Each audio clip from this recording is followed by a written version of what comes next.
Professor B.N. Jagtap sir यांना या ठिकाणी येण्याची विनंती करतो. Professor B.N. जगताप सर हे IIT मध्ये फिजिक्स विषयाचे प्राध्यापक आहेत. त्याच्या आधी त्यांनी BARC मध्ये अनेक वर्ष काम केलं. त्याच्यामध्ये BARC मध्ये ते ग्रुप डायरेक्टर होते. त्याचप्रमाणे ते एक्सटिंग्विश सायंटिस्ट म्हणून सुद्धा त्यांनी काम केलेलं आहे. त्यांचा अनुभव खूप दांडगा आहे रिसर्च एज्युकेशन या विषयातला. तर त्यांना मी प्रेझेंटेशन करण्यासाठी या ठिकाणी बोलवतो. धन्यवाद.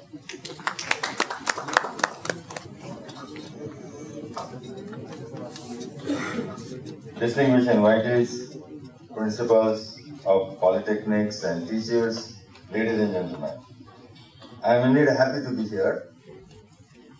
In fact, as mentioned earlier, I have been working in the perspective plan for the universities along with Mapuskar and several others, and it is a very interesting experience. In fact, we thought that we might sensitize people and get onto some new issues. But incidentally, it so happened that people already knew those issues. What should be done in the education systems? The only thing is we provided a voice for it. In the same manner, what I'm going to talk now is all known to you. Only thing what I'm going to do is put it in the formal terms. Now, why are we doing this? That's the most important thing. I mean, the one issue, of course, is to revive the polytechnic systems and so on and so forth. But the most important objective is this. This is India's demographic profile as per the census 2011. And you can see here the big band, that is 60.6 million, this is on the female side, and on the male side 69.4 and 66.3. In 2011, this age group is 5 to 9, 10 to 14. By now, it has entered into the 18-year bracket. What about their future? That's the basic question that one is asking. Every time we say that, well, this country, 65% people are below 35 years, but now we need to worry about this band, because you can see that the 0 to 4, 5 to 9, there is a decreasing trend. This country will have young population only till 2035. Then the population is going to become old. So you have about 20 years maximum. That's the time that we have to build. And as people say that things can happen only by two ways. One is by revolution and the other one is through education. And that's the path that we want to handle. So what experts keep telling you is that this is what experts say. This is also what common man on the street says. The education in India is at crossroads. And that definition of crossroad, you look into the English dictionary, what it says is, it's a crisis situation or a point in time when a critical decision must be made. And that is where we are today. And why we people say, even on the man on the street says that, well, education is at a crossroad. Well, there are many commentaries. We keep talking about this. The 65% in India's population is below 35 years. And the next important thing is, every month, 1 million people enter into the job market. That means 10 lakh people enter into the job market every month. So you need to have at least 1.2 crore jobs in the country. Do we have them? And this is the real issue that has happened in the present context. And then, if you ask industry, they say, oh, we have plenty of jobs. The only thing is, the job profiles have changed. You are not getting the right kind of a person to do a particular job. And therefore, today we are in a situation where the correlation between education and job opportunities, which existed, let's say, 20 years ago, is totally lost. And this is the point that we need to discuss in depth. Now, while I was reading about all this and also experiencing elsewhere, these are some numbers which are presented in the newspapers. For example, the employability of diploma holders, it is 14% in metro cities and 9.2% in non-metro cities. And largely it is in the IT sector. This is the table given there. This is the data from National Employment Report 2016. So you can see the programmer. Also it gives what is the male percentage employability or a female percentage employability. And you can see here that on an average it becomes 14% for the metro cities and 9.2% in non-metro cities. You are still better. The diploma is still better because the employability of graduate engineers is placed at 7%. So in that case, you are better. I was looking at some old literature and I was surprised what we are discussing today was asked by somebody in 1996. And this is a paper in Journal of Engineering Education, April 1996. And the question asked in 1996 was, factors contributing to the unemployment of diploma holders in civil engineering, a study. So we are facing the same problem. 20 years are over, we are asking the same question even today. Now, I don't want to give you what these people think about possible reasons. Let's go ahead by 20 years. And this is the study, and this is interesting observation by these people, is that, I'll read it out for you. The diploma courses in civil engineering is being offered by majority of polytechnics in the country. Considerable amount of unemployment is being experienced in diploma holders graduating in this course. It is indeed a strange dichotomy that in a country like India, where more than 60% planned budget goes to construction industry directly or indirectly, diploma holders in civil engineering still face such an unemployment. It's really very interesting to look at this contrasting situation, and this is what was observed in 1996, and they gave some reasons for this.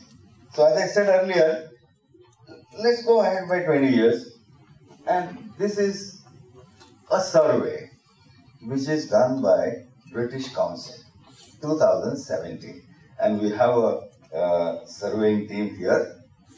What they did here was survey the ITI engineers, diploma engineers, and regular degree engineers. Ask them, what do you think about your education? Do you think you are becoming employable, and so on and so forth. The primary reason why British Council conducted this study was they want to capture the education market in the technical education. And that is where the Britain can come in India and give short-term courses to make our students employable. So this was typically a business idea. But some of the things, what they have pointed out, is interesting for us. Now they have done it for construction infrastructure, they have done it for core engineering, they have done it for medical engineering, all different ways they have done. But please go into this report, the market research in skill requirements among young professionals in India, 2017. What they show is this. Now the top one is the junior level, that is the ITI. The middle level, that is the second one, is for diploma holders, and the senior level, it is for the graduate engineers. And look at the way the students who are graduating look at it. The first one is lack of industrial exposure and practical training. Majority of the students feel that they are unemployable because there is a lack of industrial exposure and practical training. Then quite a big number feels that there is a lack of recognition for their degree. from the institutions where they come from. Then comes the lack of expert trainers. This is another important issue. Then there is another one, is lack of on-job assessment. This is what was referred earlier. I do some course, I do some apprenticeship. Is there an assessment? And finally, the lack of variety. Our courses happen to be molded in a given structure, and there is hardly any flexibility to incorporate some novelty. Incidentally, this is the picture that emerges. And based on this, British Council decided what sort of things should be done, what sort of intervention should be done in India. But these surveys are also important for us. And you can see that a very similar picture emerges for engineering. So what we were discussing in 1996, that why our diploma holders do not have an employment, partly that answer comes here, and the situation has remained almost identical, that it is the lack of industrial exposure and practical training, lack of recognition, lack of expert trainers, and lack of on-job assessment, as well as lack of variety provided by our courses. Now, let's quickly define what is an employability. Now, earlier, the industry would spend money to train a candidate, but now there is not enough money with the industry. At the same time, the things that technology has evolved so fast, what training to be given has become a real issue. And therefore, these definitions, who is an employable person? And the employability, broadly the definition goes like this: doing value created work, getting paid for that value created work, and learning at the same time. Earlier we used to stop at that. Now next statement has become important, that enhancing the ability to get work in the future. This is the way we need to train our students today. They cannot remain complacent. The way the technology is changing, we need to create that sort of a drive in our students. Now let's look at some of the issues nationally and internationally. NBA also talks about the same thing. What makes a candidate employable? Now, it is not only the engineering knowledge, but he needs to possess 10 skills. And those skills have to come during his training in the diploma or a degree course, whatever it is. What are those skills? The problem-solving skill. It's an analytical skill that the student needs to have. Initiatives and self-motivation. This needs to be generated among the students. These are the issues where we lack in training our students. Ability to learn and adopt. If a new tool is given, the student needs to learn it and adopt. Ability to use data and mathematics to support information. He can't be just ignorant about all this. He should be in a position to create small mathematical models to explain things. And important thing that I feel among the Marathi students is the time management. If I employ somebody, I would expect him to manage his time as well as stress.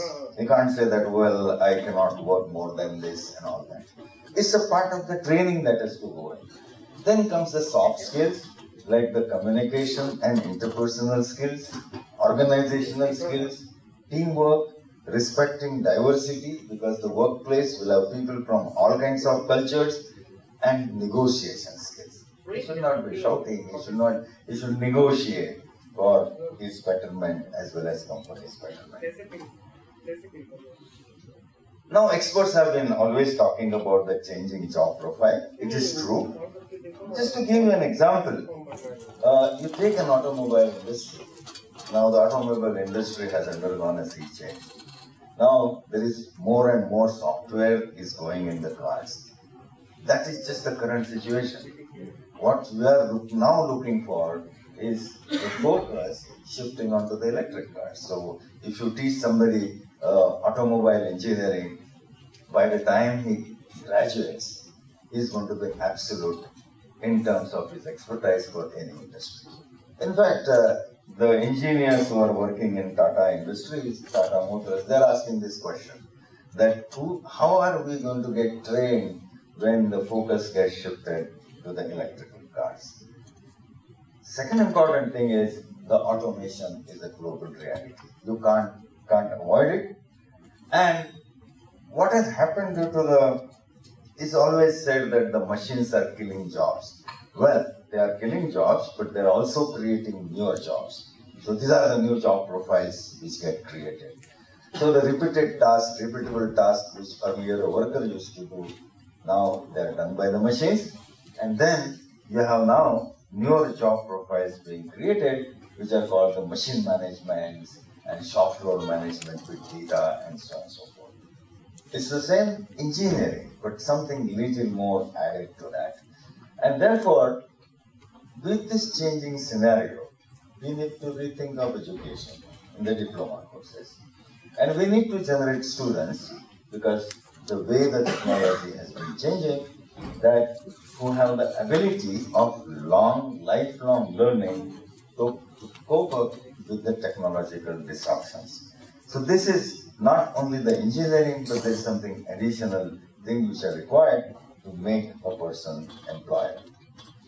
Now let's ask another question.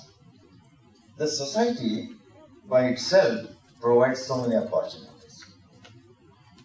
Is it possible for us to capture those opportunities and change accordingly? Earlier we said that, well, the industry is changing and therefore our education system must change. What sort of things we keep teaching students should undergo a change. Second important thing is this: there are lots of changing market needs. Are we focusing on those and making our diploma holders employable or entrepreneurial in that context? I'll just pose a couple of issues. The one is the technicians for renewables.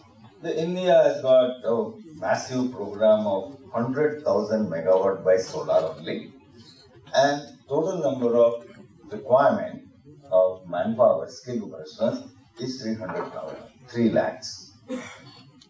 Currently, this industry does not have skilled manpower. When I say a person who is skilled for solar energy installation should know little bit of physics, little bit of civil engineering, little bit of electrical engineering, little bit of mechanical engineering. You can't put a civil engineering diploma person and say that you do the job, he will be a failure. This is again a different perspective that has come in the society. That you need somebody who has a mixture of few things, a basket, and with that he can perform better. Do we have any course which can cater to this kind of a market? Second one, which again I would say is a very serious matter, sanitation engineer. Do we have any degree like this, or diploma like this, or a certificate course like this? See this, it's a large market. You know, after Swachh Bharat movement, 6 crore toilets were built. And all these toilets have been built by unskilled workers. If I had started, let's say, a course on sanitation and engineering, maybe 1-year course or 2-year diploma, whatever it is, I would have trained my students to make scientific and cost-effective toilets. Those toilets would have lasted for 25 years. What has happened is these 6 crore toilets, which have been built by unskilled workers, will not last for more than 5 years. Now, this is our inability to adjust to the market forces, and this is what has happened largely in not only in the diploma courses but also in the university education. That when GST is implemented, our universities in commerce courses still are teaching sales tax. This is what has happened. We continue to do it. And what about the GST? Oh, for getting that information, he has to join some private coaching institute where he does 6 months course and gets himself acquainted with that. The education systems must respond to the changes, the market demands as well as the social demands. These are the social demands. This is one thing which I was talking in MSBTE sometime back. I lived in, until 2016 December, I lived in government quarters. And then I decided that, look, I have a 3-bedroom apartment, I should start living in it. But then that apartment was bought 15 years ago, so I thought I should renovate it. So I started contacting who can renovate. Then somebody suggested me a guy. He took the contract and he charged me whooping 18 lakhs for it. So one day I asked him, how much educated are you? He said, sir, my BA hu, LLB kar raha hu. He has no knowledge of civil engineering, he doesn't have any knowledge of interior decoration. I said, look, the society is moving upward. Everybody wants to renovate his house every 10 years, 15 years. Every shop fellow wants to renovate every 10, 15 years. We don't have an organized course for this, where you should know little bit of civil engineering, little bit of interior decoration, little bit of market survey, which this is all what is required for that. You don't need a rocket science for this. This whole business is in informal sector. And the kind of job they do, I mean, if you get it renovated by any such unskilled fellow, after 1 year you will start feeling that the paint is peeling and this is happening. Why can't we create, and this is market, I'll tell you, it's a whooping market. But we never thought about changing our courses or changing our perspective so that the social demands can be met by our courses. And then there's another one, the hospital technician. There is so much of demand. And finally, I would also say that there are large but untapped opportunities for engineers in agriculture, allied or unorganized sector of the economy. I'll give you one simple example. I was visiting Maheshwari. Maheshwari, you know, the ladies would know that there are Maheshwari sarees are famous. And then while going through those things, I realized that they are using 400-year-old technology. The technology that they use is 400-year-old. It is highly inefficient. So I had some engineers with me. I said, look, can you not have a little bit of technology intervention there so their profit margin can be increased by 50%? Let's try it out. Of course, those engineering students from GS Institute of Technology, State Institute of Science and Technology, they took it up. Coming to think of it, the 20% of our economy is in the unorganized sector. And if you can increase it by 50%, your GDP will grow by 1.5%. 1.5% growth of GDP using simple technological intervention through our ITI and diploma engineers is possible. We haven't thought about it. And this is where we have gone wrong. Always you don't have to look at the West. Industry 4, I'm going to talk about it. Yes, we need to be aware of Industry 4. But at the same time, whatever opportunities we have within our systems, can we enrich them? Now those Maheshwari things, the Americans and British people are not going to come and correct them. They are not going to innovate. It is the innovation we need to do. And that is where the whole crux lies. So this is another issue that one needs to take into account. And while we are preparing for the perspective plan, we should not be limited to the 5 years. We need to have a long-term vision. And when you have the long-term vision, maybe 10 years from now, then you need to take into account the challenges which are going to lie ahead. And you can read only the bottom part of this. The World Bank study says that automation is threatening 69% jobs in India. So 69% jobs are going to be lost in this country because of automation. Now here I'll tell you a very interesting story, which is a fact of the matter. And this story is from a book called The Rise of the Robots. You can buy this, it's very cheap, 350 rupees in India. Rise of the robots. It gives you a very interesting story. In 80s, the Americans thought that the textile industry is labor intensive, and therefore they started shifting the entire textile industry into the countries where labor was cheap. So India, then Bangladesh, China, that is where this industry was shifted. And by 2010, the entire textile industry got out of the United States. And it went into this. And the United States started importing manufactured cloth from these countries. In 2014, however, Americans exported $24 billion of garment. What happened in those 4 years? While the whole labor was expensive, the entire thing was automated. All the repeated jobs in the textile industries, they were being done by the robots. And now America has placed itself as the biggest exporter of manufactured cloth. What is going to happen? Ultimately, it is not going to create any jobs in the United States because all the jobs will be done by the machines. But where the jobs were taken, that is India, China, Bangladesh, there the jobs are going to be lost.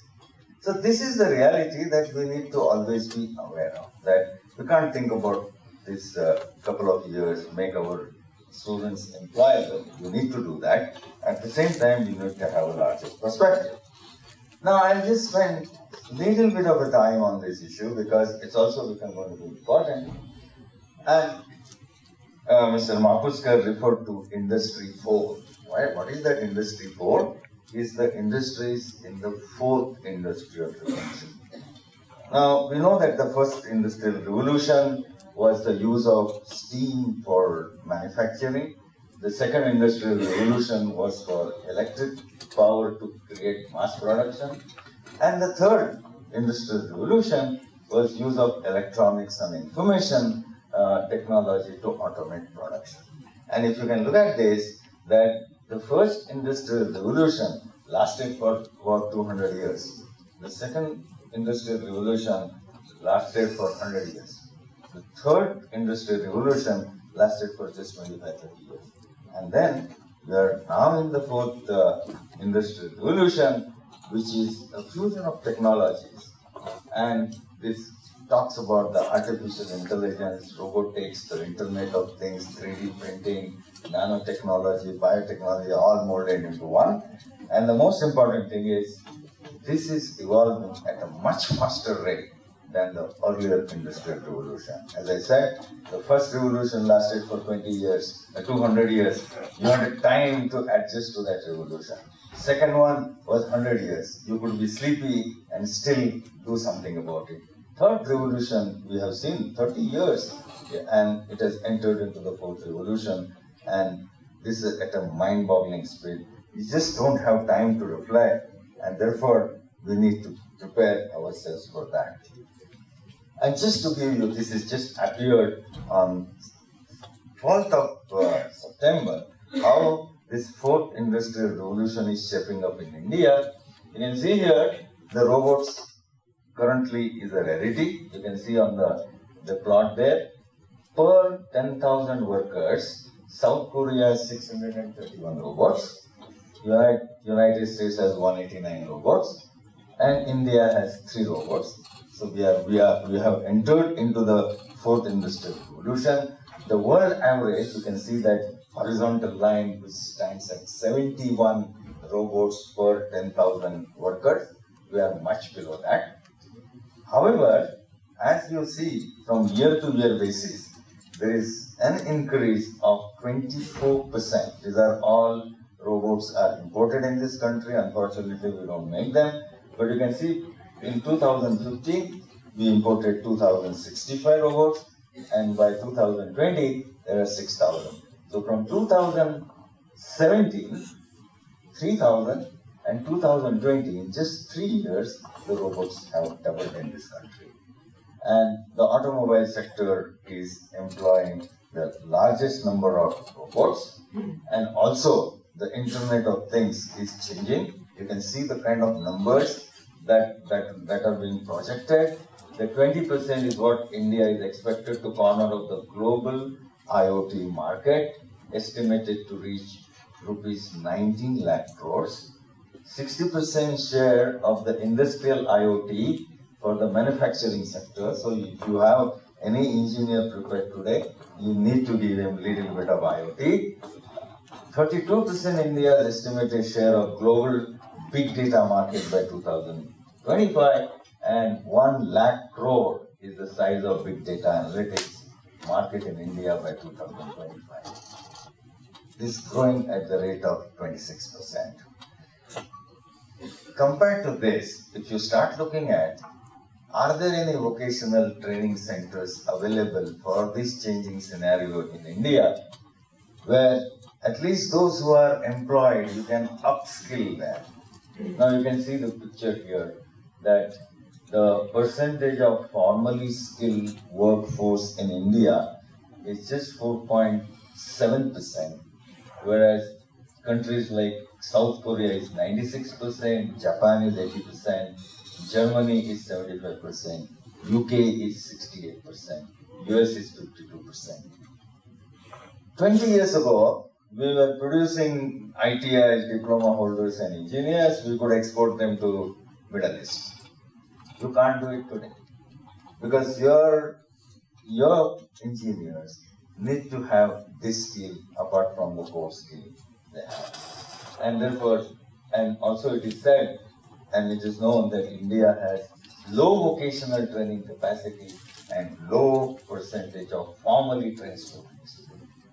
And this is the dichotomy that is always going to exist, that automation will replace low skill and repetitive jobs, and the new roles are going to be supervisory, cross-functional. I'm going to come to that. And this is that I 4.0 ready workforce. And this is something what we need to implement at least from five years from now. What do we gather from all this discussion? Let's come to the crux of the problem. This is we're beating around the bush for a long time. The first thing is we are in a highly competitive employment landscape. The employment landscape has become pretty competitive. In MSBTE, when I was talking about, I gave one example that earlier, we always used to think that education is a ladder. You climb the ladder, you will get a better job. This is called a linear correlation between education and employment. Today, education is still a ladder. However, it's not a ladder in a free space. It's a ladder in a pyramid. So you climb up, the space shrinks. And there are already people cramped up there. They are also they are fighting for their survival. Now, if that student or that candidate cannot survive that competition, the only thing that he has in his hand is to climb down the ladder. And this is what has happened. If you advertise for class 4 employee, even the PhDs apply in this country. The reason is he has climbed 4 ladders up, but then he finds that the space is so cramped, he cannot survive. He climbs down and accepts it. And therefore, the rule of the thumb in this case is you need to do something not vertically, but something horizontally. And that horizontally, how you prepare, we'll come to that little later. So, we are in a very competitive. The changes in technology, field practices, job profiles have happened.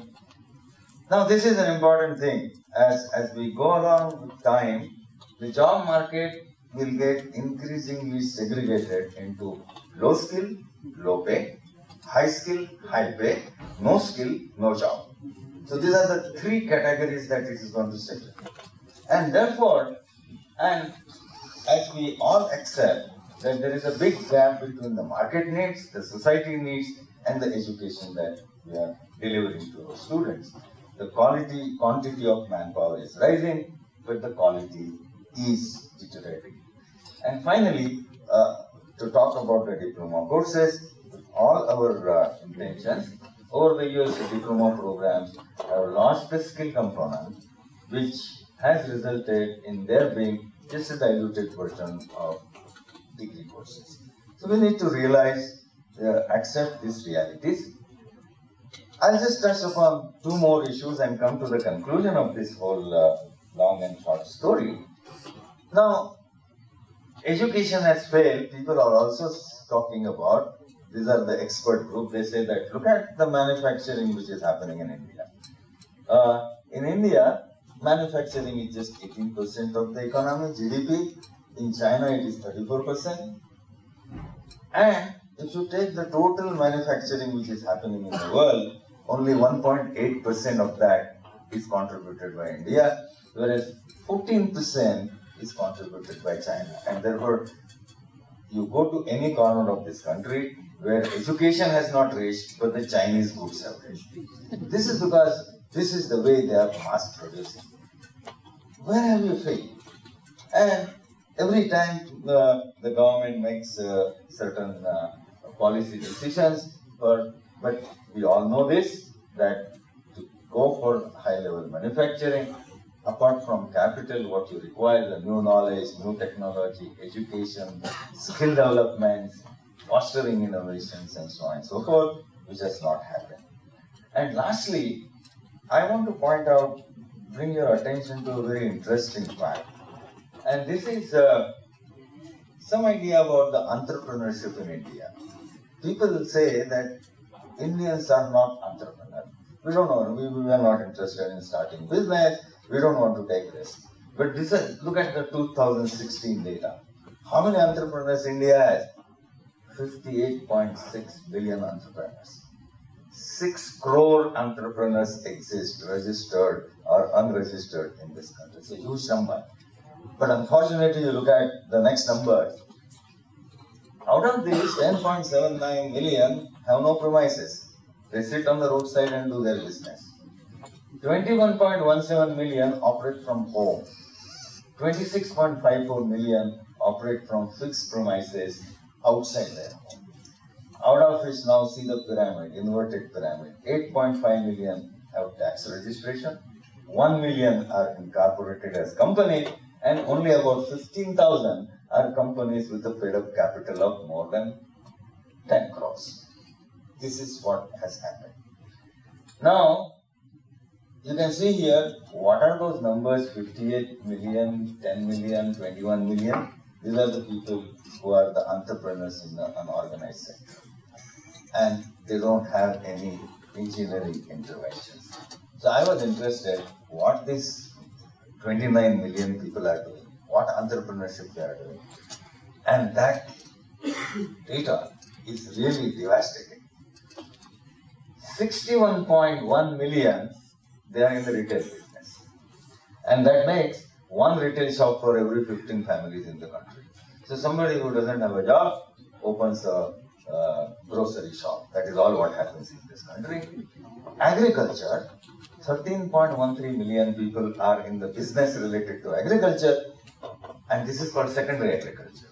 That's not sowing or growing or anything, out of which that is selling eggs, selling meat, milk, selling grains, out of which business relating to the livestock is 86.74%. What it means is somebody doesn't have a job, he opens a chicken shop somewhere and starts selling it. And then you can see the manufacturing, basically clothing manufacture, repair of electronic goods. This is the way the entrepreneurship is. And this is where we want to ask this question, that can diploma education help to develop quality entrepreneurship? This is what is happening is a traditional way of doing it. Can our students do it better? And this is just for the sake of effect, why all this thing has happened. मराठीमध्ये म्हणतात की भाकरी करपते का ती परतली नाही आणि ती परतायची गरज आहे प्रत्येक वर्षाला प्रत्येक 2 वर्षाला ती परतायची असते सो आपण काय करू शकतो let's start let me not read through this we need to develop a good system diploma education system that's it for that we need to have transformational approach and it should be a system which you cannot borrow from abroad. It has to be India-specific system. And I can tell you this, Lots of people have thought about it. It is not that we are thinking it for the first time. Only thing is, all their thinking we must collect together and then work on it.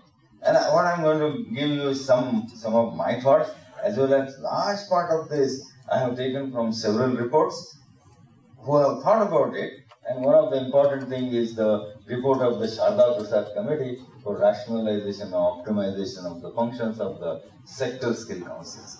Unfortunately, their suggestions on the diploma education have gone into a wrong report, which is entitled Rationalization and Optimization of Sector Skill Councils. So let's see what people have thought. First one, we have always aired, understand the requirements of the industry and revise the syllabi. Implant apprenticeship training to be integral part of the course, and it is proposed that 1/3 of the course should be devoted to the implant. And this is the old Kothari Commission report. They wanted to also include 1/3 field work, even the school education and all that, but people did not agree. They said, oh, if the candidate spends 1/3 time outside the classroom, how are we going to teach him all that? But it does not work for us. This is very important. Now then, the question comes is, do we have so many industries to cater to this large number of apprentices? The suggestion has been there that MSMEs should be looked as a source of implant training. And the statistics is also given. There are 1.6 lakhs MSMEs employing about 1 crore people, and that means each MSME approximately has 6 workers. And in such an environment, you can have 1 apprentice per enterprise. This is the need of now, that is, understand the importance of cross-functional requirements. The person should have the engineering knowledge. Apart from that, he should have this cross-functional so that he can fit anywhere. I was talking to Mahuskar a few months ago that as the time comes, people are not going to have jobs, they will have work. Job means you are employed somewhere and lifelong you keep working there and retire. That's not going to be the scenario maybe 10 years from now. There will be work for you, and then you finish that work and then you look for another work, some other work with a different entity. So that is where you need these cross-functional requirements. Communication, problem solving, ability to use the data which I have shown, computer and digital literacy, time management, basic financial literacy, project management, occupational safety and health, entrepreneurship and leadership. Include, now this is another suggestion, include industry-specific, sector-specific and cross-functional requirements as an add-on course. This is must for every diploma holder. And this course content should be developed based on the skills they set and the competencies required across the sectors. So this is very important. Don't make a general engineer, but train him with an additional add-on course which is industry-specific, sector-specific with the cross-functional. And if you can make such a course for 6 months, then offer it to the people who are currently employed. They will upskill themselves. So this is another business opportunity that you can have there. Training mode, well, this is being discussed. Train the trainers, identify the skill gaps in the teaching staff and provide them the training. Skill for the future, keep track of the next level of technological change, which will need different skill sets. We need to factor in this. Create counseling, guidance, and employment services within. Explore opportunities in agriculture, allied and unorganized sectors of the Indian economy. This is untapped area, but it will have a big impact.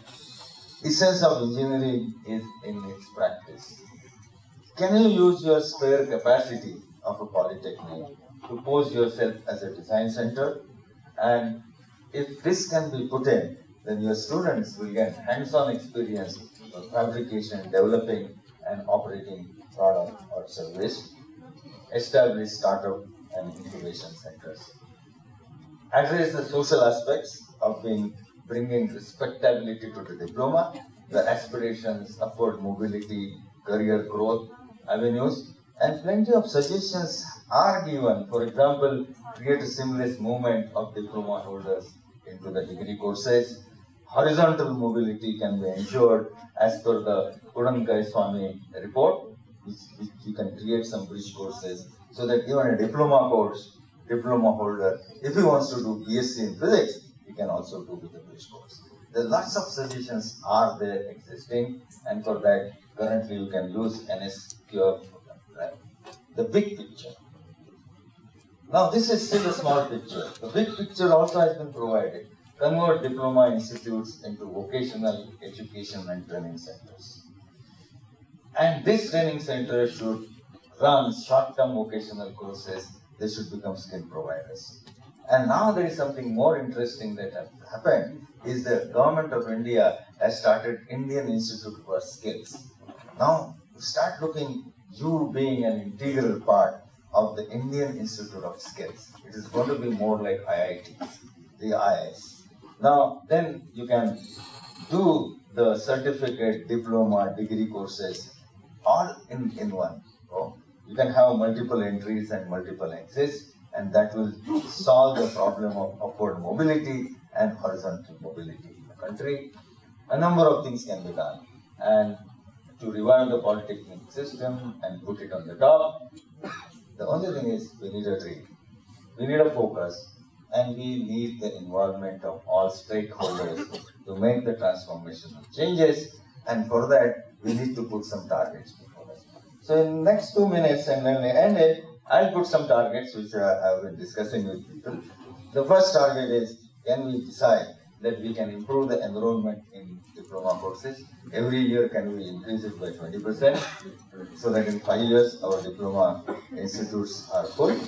Can we do that? And for that, identify and implement the measures to make career options in diploma courses attractive. We need to think, how do we do that? Enhance interaction with the industry. That's another objective we should put in front of us, and it has to be done. It's a three-pronged strategy. In-plant training involve at least 20% of your students every year for next 5 years for the in-plant training. After 5 years, 100% objective is achieved. The participation of faculty in the industrial projects, then you know what industry requires, and then that can bring you great feedback. Consultancy, technology development, technology transfer with the industry. Can we achieve a doubling period of 2 years? Set the targets for you in the industry. This is one which has been largely not attended. Enabling economic development of local regions through technology and knowledge interventions. Can you participate, you and your student participate in improving the local economy? That will require the engineering inputs in that local economy. And can we do that? And if you can do that, if you connect with yourself with the industry, if you connect with the society, you will get a real picture. What the society requires, what the industry requires, and then you can develop contemporary and appropriate skill courses, develop a culture for startups and entrepreneurship. Worry about the students' placement. What can be done? Train the trainers, identify the skill gaps, and empower your teachers. And finally, you need to go through a lot of academic, administrative, and financial reforms in order to achieve all these targets. And to end this discussion, now we talked about very seriously. Now I'll just show you a cartoon just to make life little lighter. What I'm going to show you is a cartoon, and let's not this happen to our polytechnic education system and onus is on all of us. And I can tell you what sort of students we are generating in our Indian education system.